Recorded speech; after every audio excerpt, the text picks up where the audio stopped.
Hello again. This is Satan's Trilogy, Book 1, Chapter 6, Reading 49. I am the author and the narrator. Sit back, relax, and hopefully you'll enjoy this. Standing up, Esther led Raven and Day back to the third bedroom, but this time she moved the closet doors to the left, exposing the right side of the closet. The closet was blocked by a steel wall. Esther put her hand on a glass window, maybe 12 inches square, and a scanner searched her entire handprint. The wall made a small hiss and moved to the right. In front of the girls was another computer screen and keyboard. The screen was large, at least 30 inches. Esther pulled out the stool that had been positioned under the desktop and entered her login ID. While waiting for the computer to awaken, Esther opened the cell phone that she had taken from Raven and pulled the chip out from the back of the phone. Placing it into an adapter, she slid the adapter card into her computer. Esther typed at a blazing speed for a split second and waited. "Esther, what's the problem?" asked a familiar voice from the other end, and his image finally appeared on the computer monitor. "John, I have my sister here and a trusted friend." Esther waited for a moment. "All right, Esther, go ahead," John replied. "I just took a chip out of a cell phone. I'll need it processed now," said Esther. "All right, Esther, go ahead and send it." John waited a second as Esther flashed her fingers over the keyboard. "We're receiving it," John coughed lightly and said, "Hold on." "Esther, give us 6 minutes." John was gone. The girls were watching in amazement, and Esther thought to herself perhaps there was time to offer some clarification to what they were watching. John was my father's best friend. He's now heading an elite federal task force against terrorists. On the narrow wall to the right of the closet, Esther had mounted a few guns. Raven asked, "Why do you have the guns?" Esther thought for a moment, recalling a distant memory, and smiled at the thought, then spoke. "As a very young child, I learned not to depend on weapons for self-defense. I have studied the use of many weapons, but only to understand them. My father told me once, never return a weapon to a person that you have taken it from. The top gun belonged to the security guard at the mall. The gun under it I took from a private guard that attempted to shove me. The third gun I took from a terrorist that threatened a friend of mine." Esther smiled and added, "My dad never wanted anyone to hurt his little girl, and no one ever has. My training has made that nearly impossible." John came back to the computer screen. "Esther, it's not good." John paused and then continued. "This phone can be traced back to a warehouse downtown. The phone has been used to make calls to Eastern Europe. One number in particular we know belongs to a criminal family that kidnaps children and holds them for ransom. They are of particular interest to us because they are involved in terrorist activities in Eastern Europe, and we're not certain about their plans for this country." John then asked, "What's the situation you have, Esther?" Esther immediately responded, They have taken the sister of my friend and demanded $1 million in cash from her for her safe return. John came back. Hold on, Esther. John studied some papers handed to him. Esther, I had Kiss take a look at the building. I can tell you there are, at the moment, 12 people in that warehouse. Your friend's sister makes it 13. It looks like she is on the 6th floor. Most likely, all are from Eastern Europe, and they all want that cash for the girl. Esther smiled at the monitor with John's face on it, and then started to plead her case. John, you know that little girl is in big trouble. She's a very special little girl, only 13 years old, and she is waiting for me to save her. Esther looked intensely at the screen on the monitor. John, I need a clearance 1 to pull her out of there. John was studying Esther's expression. He then responded, All right, Esther, find the girl and pull her out. Please do not burn down the building. There may be some valuable information in there about their activities. John attempted to look stern. Do we have an agreement? Of course, John. Just have a cleanup crew ready for my call. Esther stopped the discussion and turned off the computer. Raven and Day were standing by Esther's side, looking intensely at her. Their demeanor was obvious. They wanted to help. Weighing all the facts, Esther knew that she would have to agree to some help from her sister and from her friend. Esther grinned for a moment and then tried to make herself serious. All right. Addressing the 2 eager girls in front of her, you must understand, following my instructions is absolute, and I mean to the letter. These people are the earth's scum, and I plan on going into the warehouse and pulling your sister out.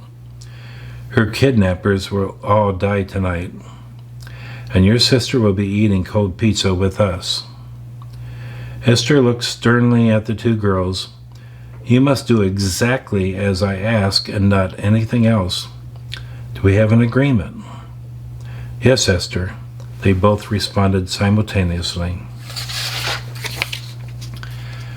Esther toned the conversation a bit more formal and began to lay out her plan.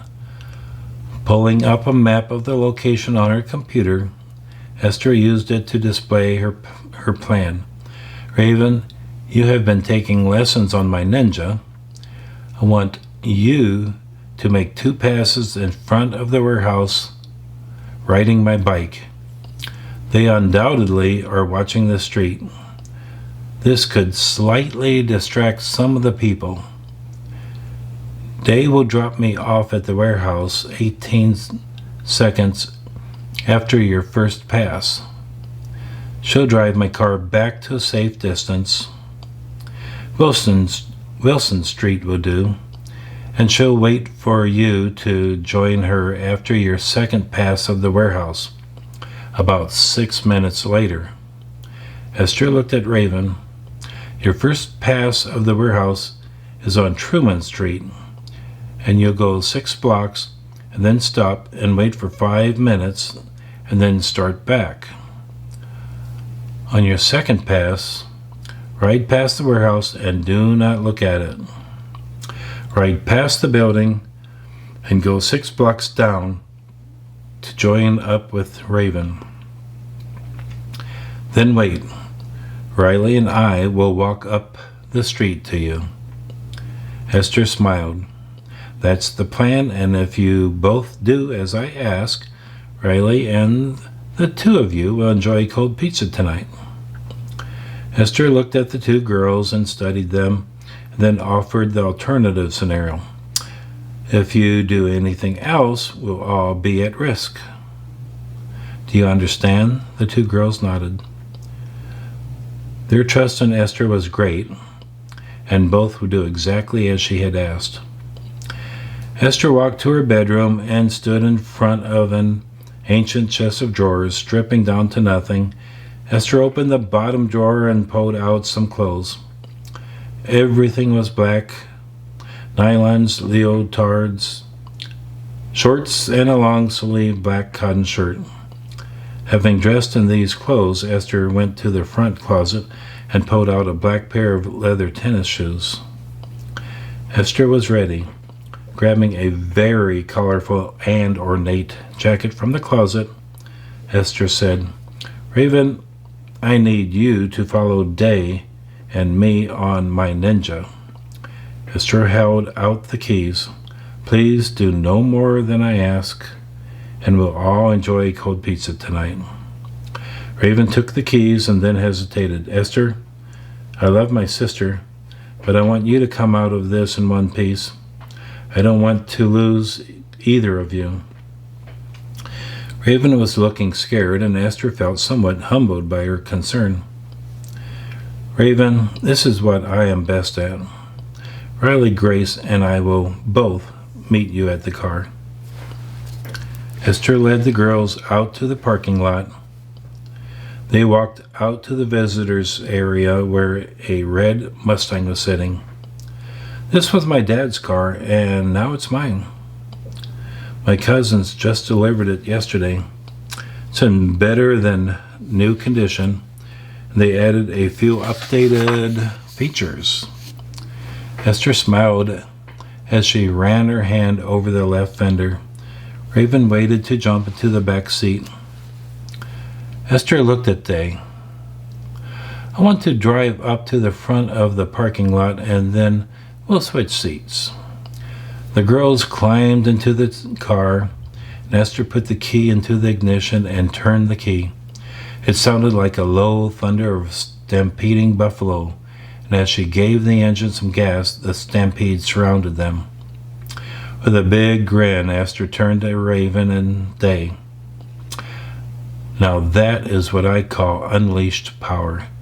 Quickly backing up and making a quick glide to the forward parking area where her ninja sat, Esther quickly jumped out and stopped Raven to have a short discussion.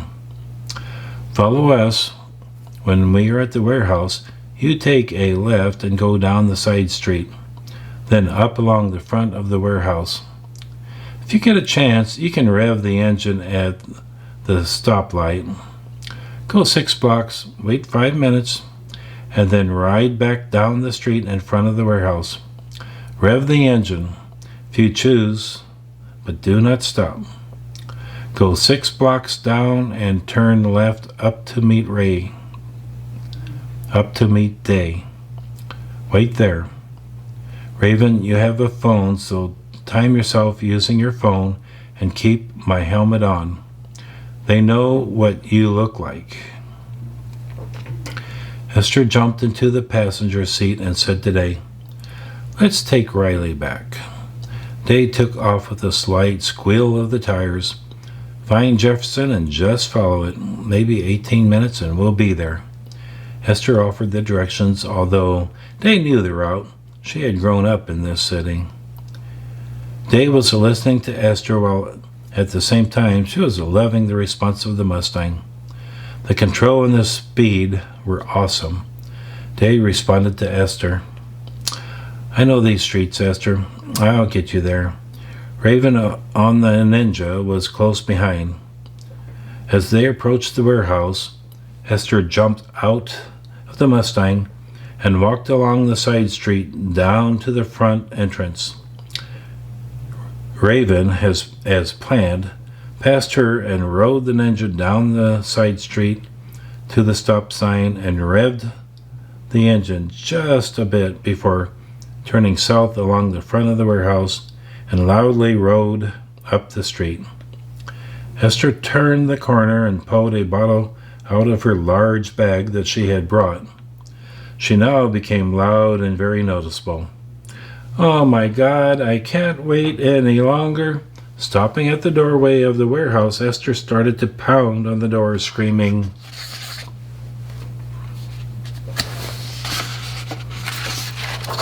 at the top of her lungs. "Hey, let me in. I need to use the girls' room. Come on, I have to go really bad." Esther kept pounding on the door as she flung the half-empty bottle of Jack Daniels around with her left hand.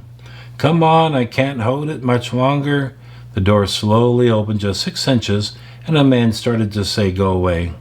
At that moment, Esther had her opening, and she blasted the door open, spinning the man completely around. Esther quickly broke his neck and leaped 6 feet to the other sentry, sitting lazily on a bench a short distance away. He barely made it off the bench before Esther broke his neck. Then quickly she started her ascent to the 6th floor, realizing that she had just seconds between communications of the sentries. Esther darted up each flight of stairs, eliminating 2 sentries at each level. At the 6th floor, Esther stopped before entering. Focusing on her hearing, she picked up the footsteps of 2 men not far away. Swinging the door open, Esther found her targets and eliminated them. Esther had broken the necks of a dozen men. Off to the corner of the room, bound in a chair, was a very young girl. Esther approached her. She quickly made an effort to reduce her heartbeat, and as she approached, Esther removed her black wig. Softly and with a big smile, Esther talked to the girl. "I think you were expecting me. Your sister told me you needed my help." Smiling, Esther went to her knees in front of the little girl and started to cut away the duct tape that bound her to the chair. "My gosh," said Esther. "Why did these people use so much tape to bind you?" Having freed the little girl's legs and arms, Esther cautioned, "We must slowly remove the tape from your mouth. We don't want your cute dimples to be pulled off." Esther giggled at herself, hoping to relax the young girl. As she removed the last piece of tape from the girl's mouth, the young girl started to speak. "My name is Riley Grace. I knew you would come. I had a strong intuition of what would happen, and sadly, I saw that all of these men would die today.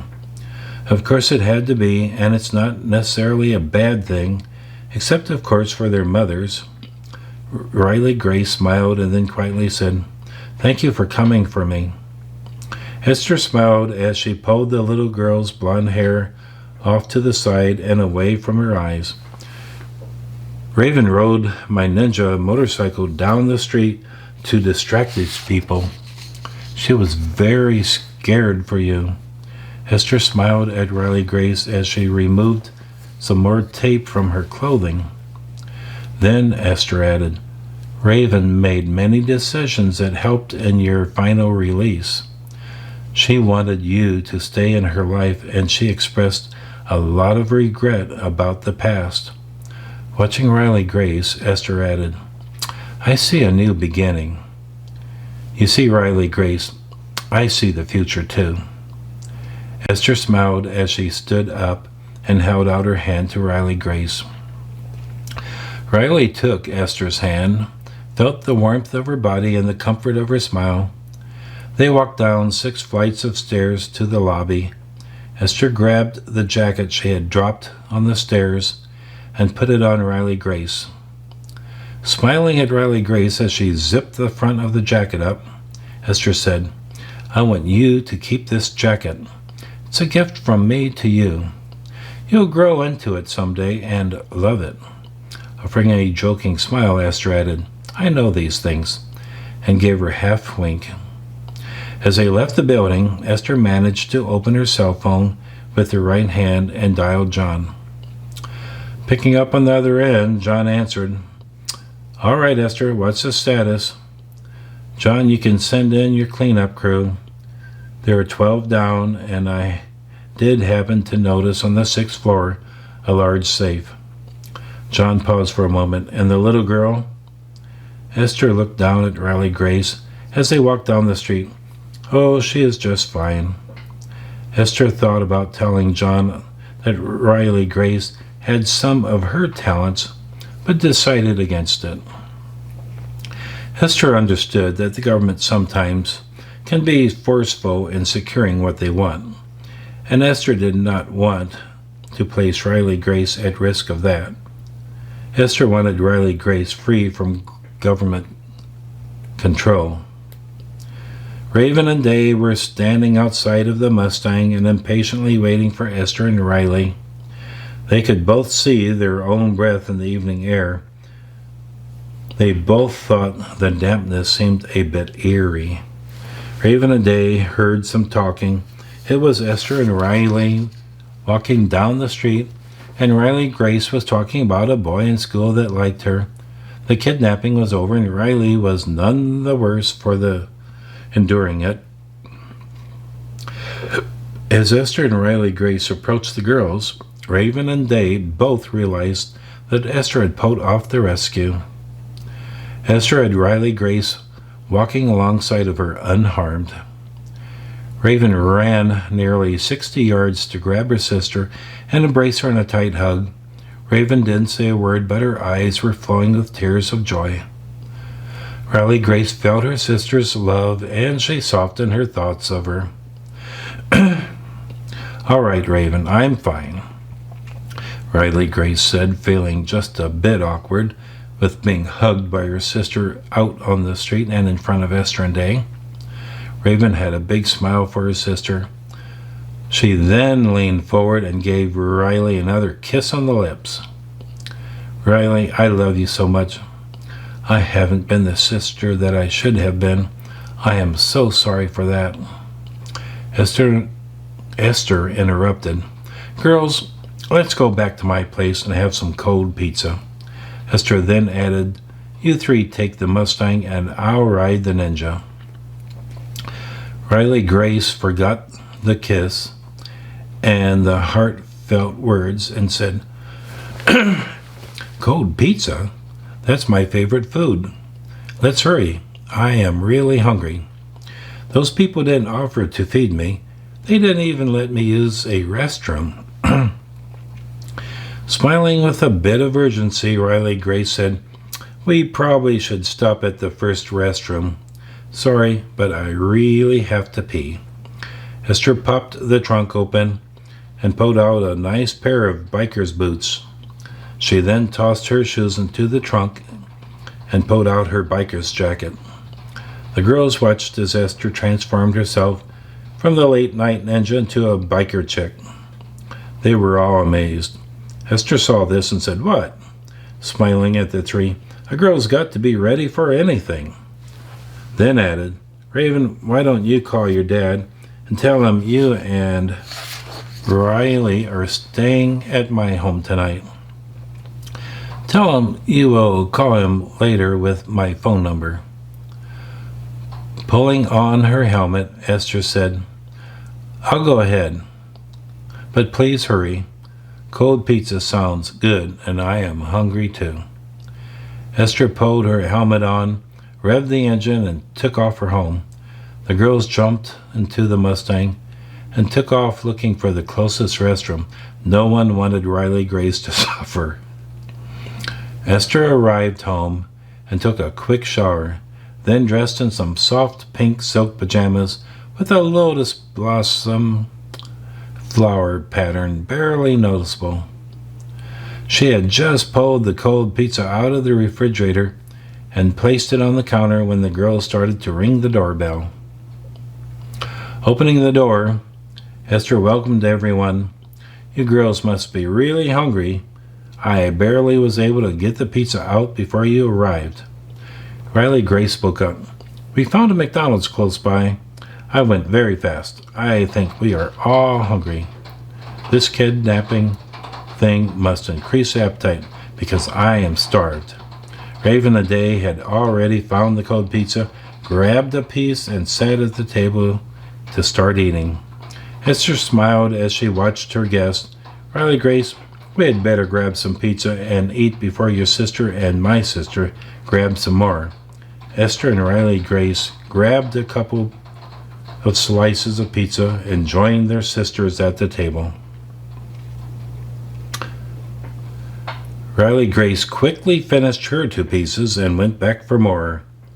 When she returned, Riley Grace commented, "Esther, this is the best cold pizza that I have ever had. I don't think my being really hungry has anything to do with my judgment. This is simply great pizza." And I believe I'll stop there again. That was reading 49.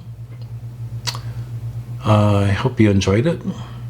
Until next time, be safe, take care.